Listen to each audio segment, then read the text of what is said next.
The world never plays fair. No matter how honest you are, someone will betray you. No matter how skilled you become, someone less qualified will take your spot. That's reality.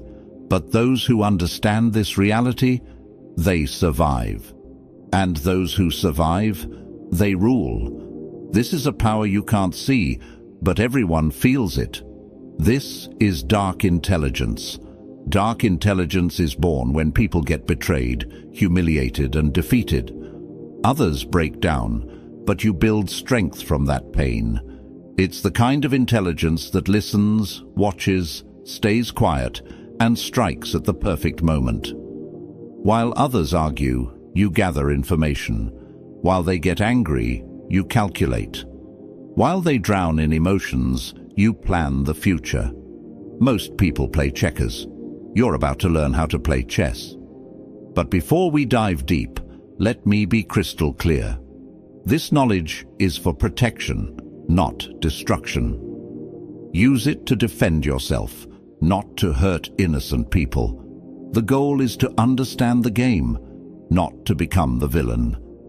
Today, you'll discover the 8 psychological traits that separate survivors from victims, leaders from followers, winners from losers.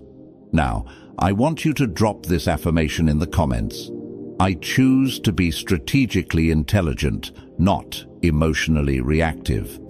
Now let's unlock the secrets that powerful people don't want you to know. Number 1, calculated opacity. You're never completely clear about your intentions. You show only what's necessary. When people know half the story, they fill in the blanks with their imagination. And that imagination, it controls them. Machiavelli once said, "Everyone sees what you appear to be. Few experience what you really are." Think about the most intriguing people you know. They never tell you everything. They leave gaps in their stories. They answer questions with questions. They smile when you expect them to explain. This isn't about lying. This is about strategic communication. Here's what happens in most conversations. Someone asks you a question, and you feel obligated to give them a complete answer. You explain your motivations, your fears, your plans. You think you're being honest and building trust, but you're actually giving away your power. Smart people understand that mystery creates influence. When you don't reveal everything, people become curious. Curiosity leads to interest. Interest leads to respect, and respect leads to influence. Let's say someone asks about your weekend plans. Most people say, "Oh, I'm just staying home, maybe watching some movies." That's complete transparency, but it's also completely forgettable. Instead, you could say, "I have something important to take care of." Then change the subject. Notice the difference? The first answer makes you predictable. The second answer makes you interesting. This doesn't mean being rude or secretive about everything. It means being selective about what you share and when you share it. The most successful people in any field master this principle. They reveal just enough to keep people engaged, but never enough to lose their advantage. Your information is your currency. Don't spend it all at once. When you practice calculated opacity, people start paying more attention to what you say because they know you don't say everything. Your words carry more weight because they're rare. Remember, the goal isn't to be mysterious for the sake of being mysterious. The goal is to maintain control over your narrative and your relationships. Number 2, adaptive persona. You're not the same person with everyone. You adjust your personality based on who you're talking to. People think they know you, but they only know one version of you. Machiavelli once said, "A prince ought to take care that he never lets anything slip from his lips that is not replete with the 5 qualities mentioned above, that he may appear to him who sees and hears him altogether merciful, faithful, humane, upright, and religious. This isn't about being fake. This is about being effective. You already do this naturally. You speak differently to your grandmother than you do to your friends. You act differently in a job interview than you do at a party. You present different aspects of your personality in different situations. Adaptive persona takes this natural tendency and makes it intentional. Every person you meet has different values, different communication styles, and different ways of processing information. If you use the same approach with everyone, you'll connect with some people and completely miss others. Smart people study the person they're talking to and adjust their communication accordingly. Are they analytical? Give them facts and data. Are they emotional? Connect with their feelings. Are they practical? Show them how something works. Are they big picture thinkers?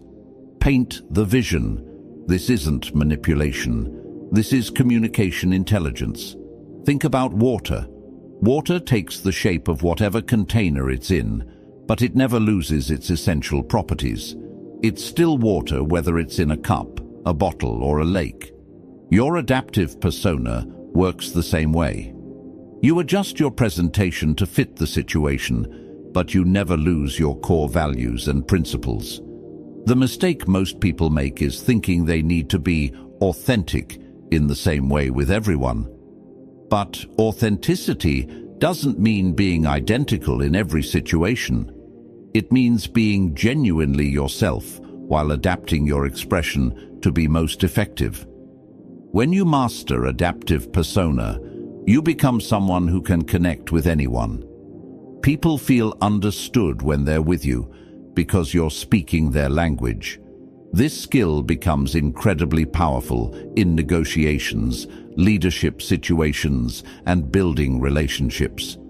You're not trying to force people to understand you. You're making it easy for them to connect with you. But here's the warning: never adapt so much that you lose yourself. Your values, your integrity, your core principles should never change. Only your presentation should adapt. The strongest people are like diamonds. They have many facets, but they're still one solid stone. Number 3, the principle of detachment. You're not a slave to any relationship, emotion, or opinion. What you're not afraid to lose can't control you. What can't bind you can't manipulate you either.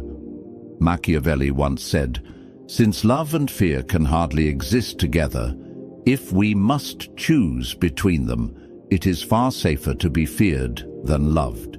Detachment is probably the most misunderstood concept in dark intelligence. People think it means being cold or uncaring. It doesn't. It means being free. Most people are controlled by their attachments. They're afraid to lose their job, so they accept bad treatment. They're afraid to lose a relationship, so they compromise their values. They're afraid to lose approval, so they say what people want to hear instead of what needs to be said. Fear of loss makes you weak. Freedom from that fear makes you powerful. This doesn't mean you shouldn't care about anything.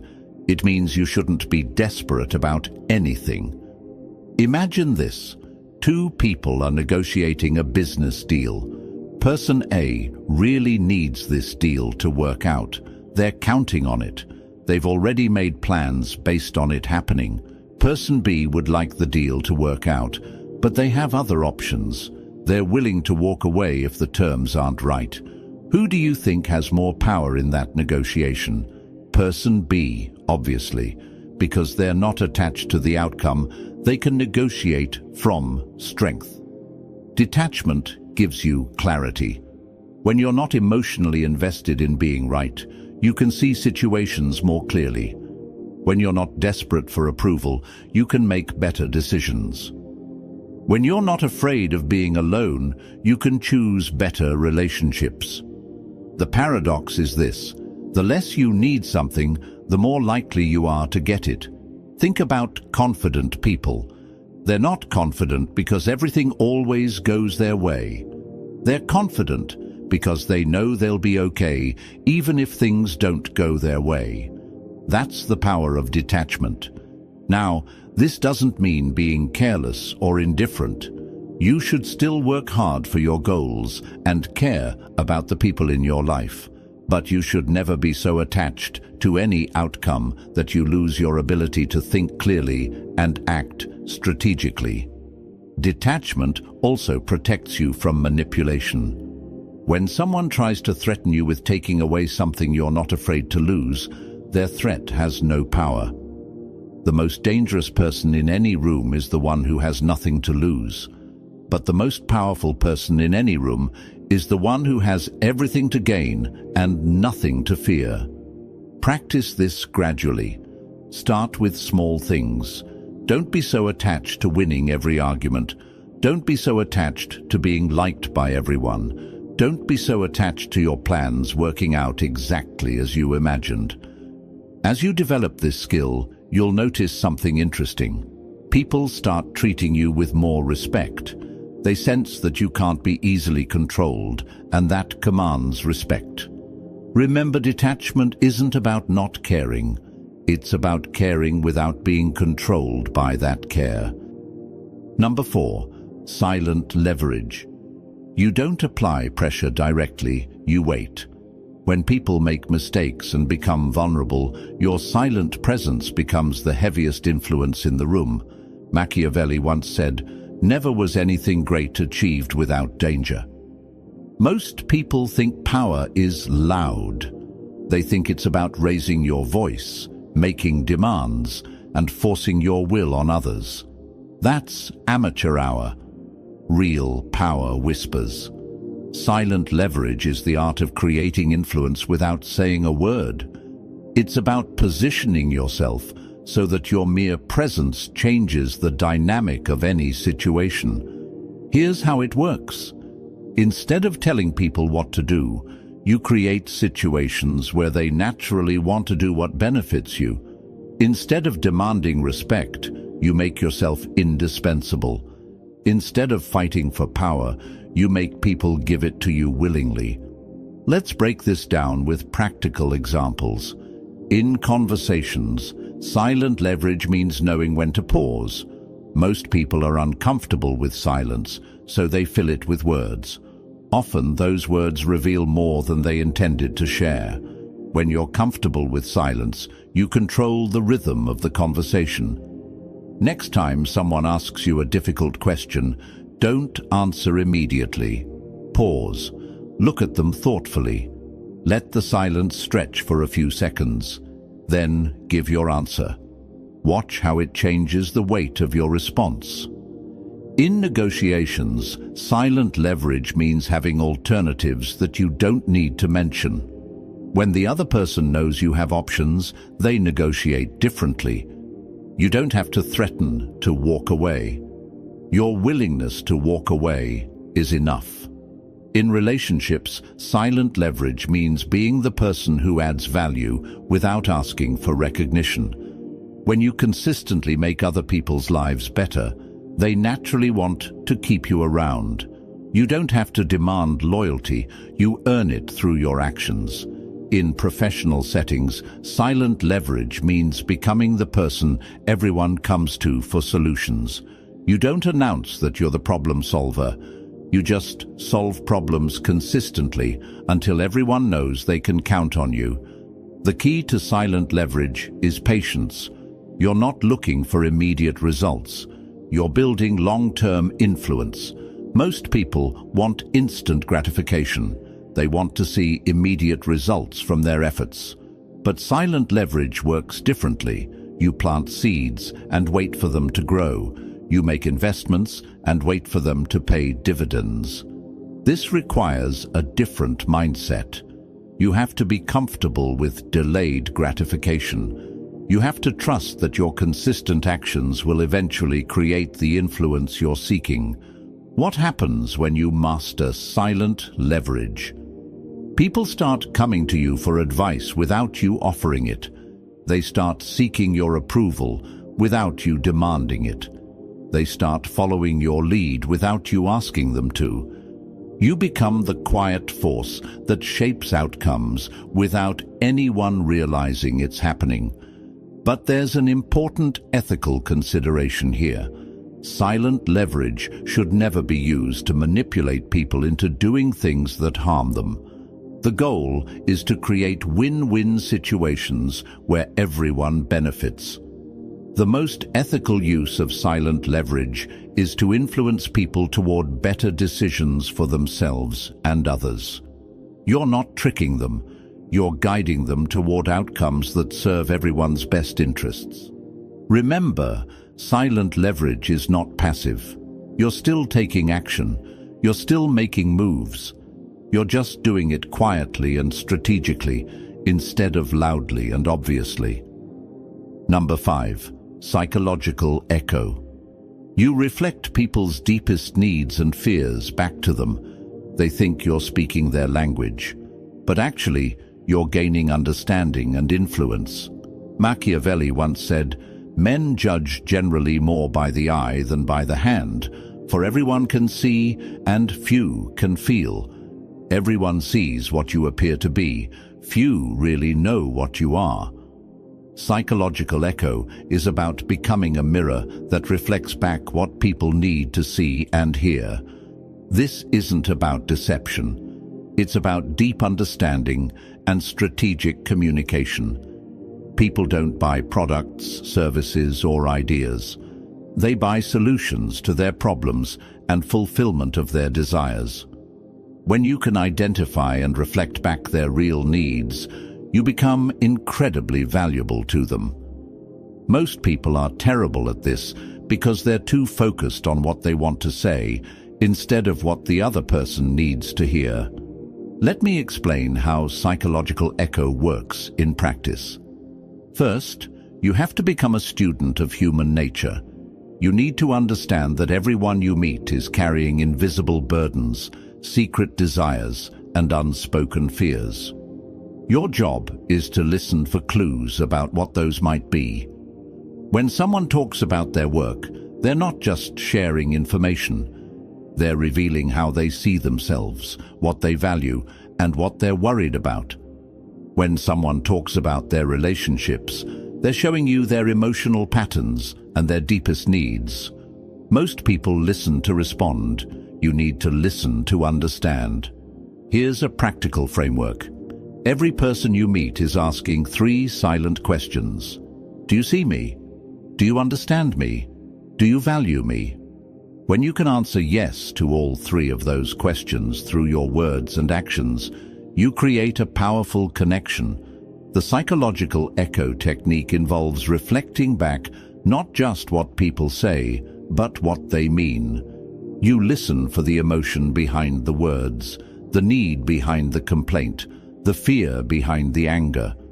For example, if someone says, "I hate my job," most people might respond with advice about finding a new job. But if you listen deeper, you might hear that they actually feel unappreciated, unchallenged, or uncertain about their future. A psychological echo response might be, "It sounds like you're not feeling valued for your contributions," or "It seems like you're ready for something that challenges you more." Notice the difference? Instead of jumping to solutions, you're reflecting back their emotional experience. This makes people feel understood, which creates trust and influence. The key is to reflect back the positive version of what they're expressing. If someone is complaining about being overwhelmed, you might reflect back their dedication and high standards. If someone is expressing frustration about a situation, you might reflect back their desire for excellence. This technique works because people have a deep psychological need to feel understood. When you demonstrate that you truly see them, they automatically trust you more and value your opinions more highly. But here's where it gets really powerful. Once you understand someone's core needs and fears, you can position your ideas, suggestions, and requests in terms that naturally appeal to them. If someone values security, you present your ideas in terms of safety and stability. If someone values recognition, You present your ideas in terms of achievement and acknowledgement. If someone values freedom, you present your ideas in terms of independence and choice. You're not changing your message. You're changing how you present your message to match their psychological profile. This is incredibly powerful in leadership, sales, parenting, and relationships. When people feel like you understand them at a deep level, they naturally want to work with you, follow you, and support you. The ethical way to use psychological eco is to genuinely care about understanding people and helping them get what they need. When you use this technique to serve others' best interests, it becomes a tool for building stronger, more meaningful relationships. Number 6. Ambiguous morality. You're neither good nor bad. You just get things done. Real power doesn't always come in black and white. Sometimes it lives in the gray areas. Machiavelli once said, "Since it is difficult to join them together, it is safer to be feared than to be loved when one of the two must be lacking." This is the most controversial trait of dark intelligence, and it's the one that gets misunderstood the most. So let me be very clear about what this means and what it doesn't mean. Ambiguous morality doesn't mean having no morals. It doesn't mean doing whatever you want, regardless of consequences. It doesn't mean hurting people to get ahead. What it means is understanding that the real world is complicated. Sometimes doing the right thing in the short term leads to worse outcomes in the long term. Sometimes being nice enables bad behavior. Sometimes protecting people requires making decisions that aren't pretty. Here's the reality. Pure moral clarity is a luxury that most people can't afford when they're dealing with complex situations involving real consequences. Let me give you some examples to illustrate this concept. Imagine you're in a leadership position and you discover that a team member has been consistently lying to clients and damaging relationships. The nice thing to do might be to give them another chance, provide more training, and hope they improve. But what about the other team members who are working honestly? What about the clients who are being deceived? What about the long-term health of the organization? Someone with ambiguous morality might decide that protecting the many is more important than being nice to the one. They might make the difficult decision to remove that person from the team, even though it feels harsh. This isn't cruelty. This is pragmatic ethics. For example, someone asks you for advice about a relationship that you can see is toxic and destructive. The kind thing to do might be to be supportive and avoid saying anything negative. But someone with ambiguous morality might decide that true kindness requires telling the difficult truth, even if it temporarily hurts the person's feelings. The key principle here is focusing on outcomes rather than appearances. Sometimes the action that looks good on the surface creates bad results. Sometimes the action that looks harsh on the surface creates better results for everyone involved. This requires a different kind of moral thinking. Instead of asking, "What action makes me look like a good person?" you ask, "What action leads to the best outcomes for the most people?" It also requires taking responsibility for the consequences of your decisions, even when those decisions are difficult or unpopular. But here's the crucial distinction. Ambiguous morality is not the same as selfishness. You're not doing whatever benefits you at others' expense. You're making pragmatic decisions that serve the greater good, even when those decisions are personally difficult. This trait also involves understanding that different situations require different responses. The same action that's wrong in one context might be necessary in another context.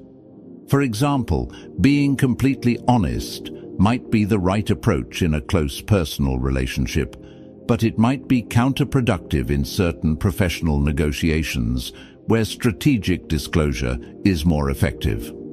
Someone with ambiguous morality understands these nuances and adapts their approach accordingly. The danger of this trait is that it can be used to justify selfish or harmful behavior. That's why it's crucial to maintain clear ethical guidelines about what you will and won't do, even in complex situations. My recommendation is to establish clear boundaries for yourself. What are your non-negotiable values? What lines will you never cross? What outcomes are you willing to accept responsibility for? Within those boundaries, give yourself permission to be pragmatic and strategic, even when it means making decisions that others might not understand or approve of. Remember, the goal is not to be liked by everyone. The goal is to be effective and ethical in a complex world where simple answers don't always work. Number 7. Controlled exposure. You don't reveal everything about yourself. The less people know, the more they assume, and assumptions lead to mistakes that make your strategy easier. Machiavelli once said, "Men are so simple of mind and so much dominated by their immediate needs that a deceitful person will always find plenty who are ready to be deceived." In a world where people share every detail of their lives on social media, controlled exposure might seem outdated, but it's actually more powerful than ever. When everyone is oversharing, the person who shares strategically stands out. When everyone is broadcasting their thoughts and feelings, the person who keeps some mystery becomes intriguing. Controlled exposure is about being intentional with your personal information. It's about understanding that not everyone needs to know everything about you, and that selective sharing can actually strengthen your relationships and increase your influence. Let's start with the psychology behind this. Humans are naturally curious creatures. When we encounter something incomplete or mysterious, our brains automatically try to fill in the gaps. This is called the curiosity gap, and it's one of the most powerful psychological forces in human behavior. When you practice controlled exposure, you create curiosity gaps that make people more interested in you and more attentive to what you do share. Think about the most captivating people you know. They probably don't tell you everything. They share enough to keep you engaged, but they leave you wanting to know more. This isn't accidental. It's strategic. Now, let's talk about practical applications. In professional settings, controlled exposure means being selective about which ideas you share and when you share them. It means not revealing all your capabilities at once. It means keeping some of your knowledge in reserve so you can provide value when it's most needed. For example, instead of showing all your skills in the first week of a new job, you might reveal them gradually over time. This creates the impression that you're continuously growing and improving, rather than someone who peaked early. In social situations, controlled exposure means not telling your entire life story to everyone you meet. It means sharing personal information gradually as relationships develop and trust is earned. This doesn't mean being secretive or dishonest. It means being selective and strategic about what you reveal and to whom. In negotiations, controlled exposure means not revealing all your priorities and constraints up front. It means keeping some information in reserve so you can use it strategically as the negotiation develops. The key principle is this: information revealed can never be unrevealed. Once people know something about you, they can't unknow it. So it's better to err on the side of revealing too little rather than too much. But controlled exposure goes beyond just withholding information. It's also about timing. The same piece of information can have completely different impacts depending on when it's revealed.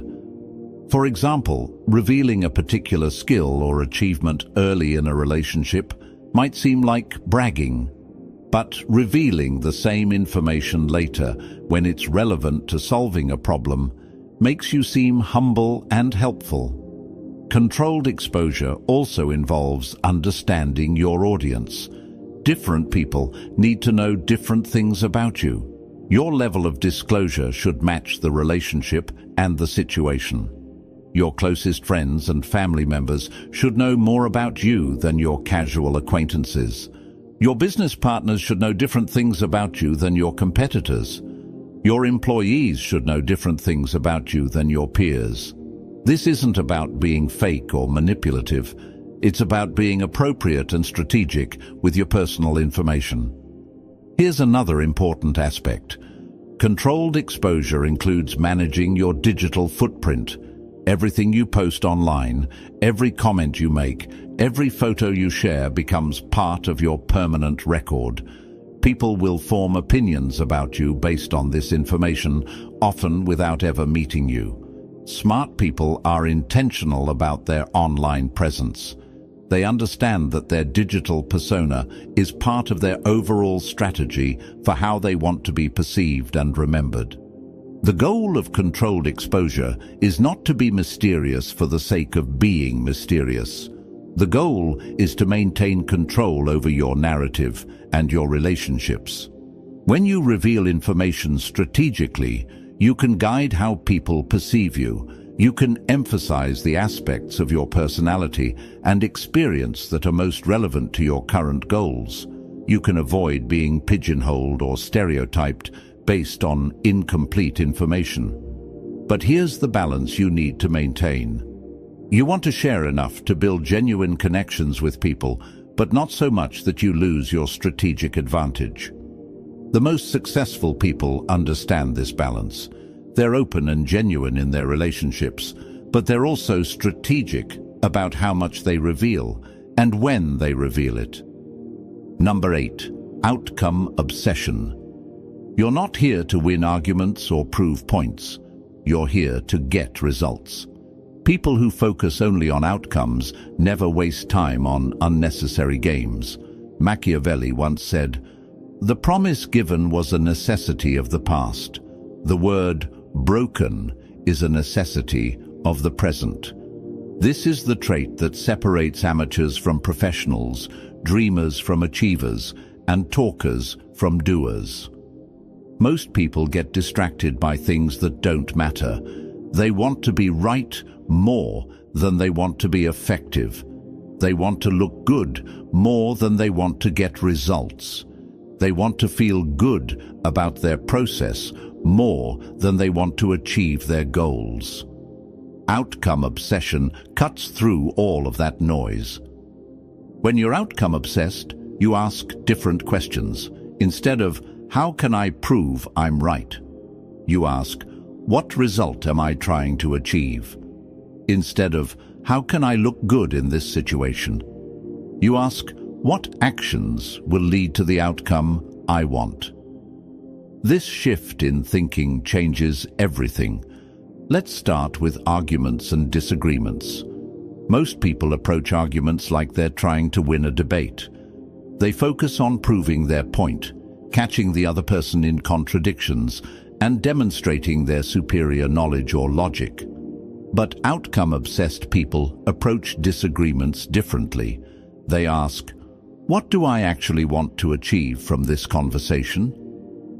Maybe they want to change the other person's behavior.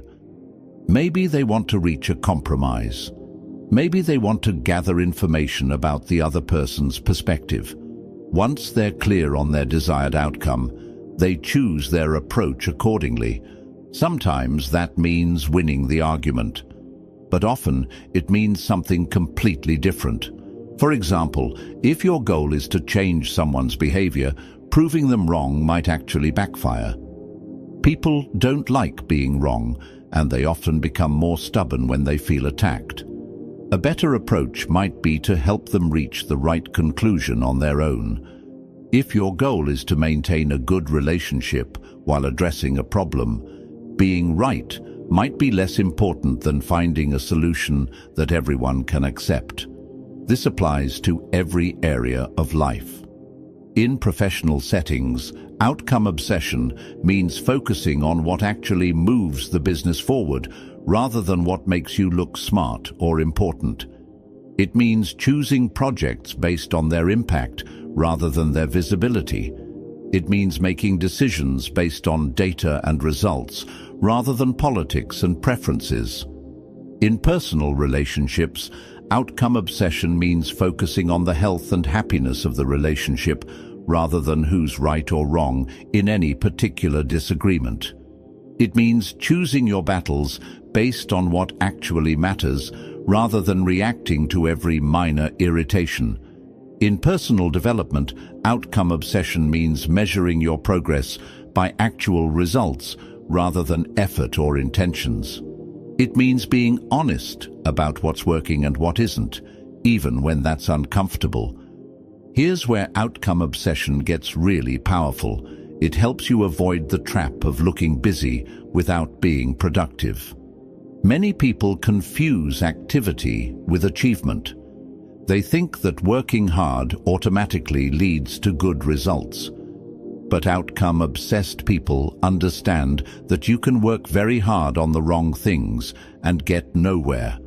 They're constantly asking, is this activity actually moving me toward my goal? Or am I just staying busy to avoid the more difficult but more important work? This leads to what I call strategic laziness. Outcome-obsessed people often appear to do less than others because they're selective about where they put their energy. They focus on the 20% of activities that produce 80% of the results. They're not trying to be the hardest worker. They're trying to be the most effective worker. This also applies to learning and skill development. Instead of trying to learn everything about everything, outcome-obsessed people focus on developing the specific skills that will have the biggest impact on their goals. They ask, what's the minimum I need to learn to achieve maximum results? This isn't about being lazy or taking shortcuts. It's about being strategic and efficient. Now, here's an important warning about outcome obsession. It can become destructive if you lose sight of your values and relationships in pursuit of results. The healthiest approach is to be outcome-obsessed within ethical boundaries. Your desired outcomes should include maintaining your integrity, treating people well, and contributing positively to the world around you. When these values are built into your definition of success, outcome obsession becomes a powerful force for good. Another key aspect of outcome obsession is the willingness to change course when something isn't working.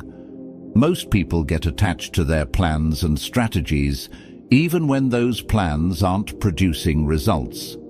Outcome-obsessed people are attached to their goals, not their methods. If one approach isn't working, they try a different approach. If one strategy isn't effective, they develop a new strategy. They're not stubborn about how they achieve their outcomes. They're only stubborn about achieving the outcomes themselves. This flexibility makes them incredibly adaptable and resilient. When circumstances change, they adjust their approach. When new information becomes available, they update their strategy. The ultimate goal of outcome obsession is to become someone who consistently gets things done, not someone who talks about getting things done, not someone who looks like they're getting things done, someone who actually produces results in the real world. This reputation becomes incredibly valuable over time. When people know you as someone who delivers on your commitments and achieves your goals, they start bringing you better opportunities, better partnerships, and better problems to solve. You've just learned the 8 traits of dark intelligence.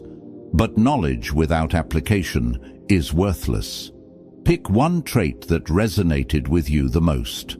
For the next 7 days, practice that trait in your daily interactions. Don't try to master all 8 at once. Focus on one. Notice how people respond to you differently. Notice how you feel when you approach situations with strategic intelligence instead of emotional reactivity. But remember what we talked about at the beginning. This power comes with responsibility.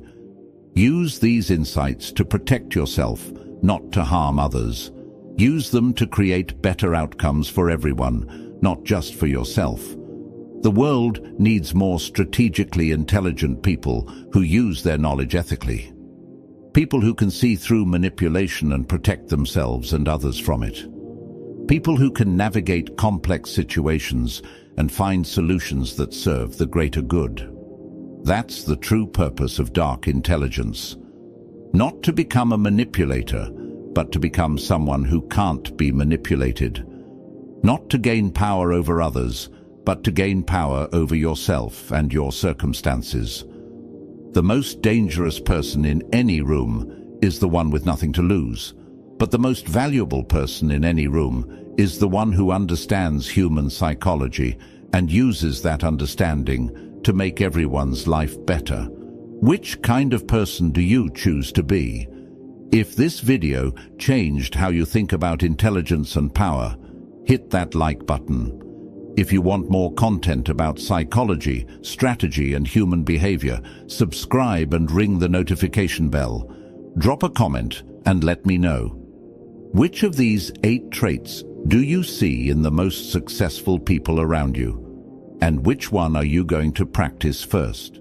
Until next time, remember, true intelligence isn't just about being smart. It's about being wise enough to use your intelligence in service of something greater than yourself. Stay strategic, stay ethical, and stay powerful.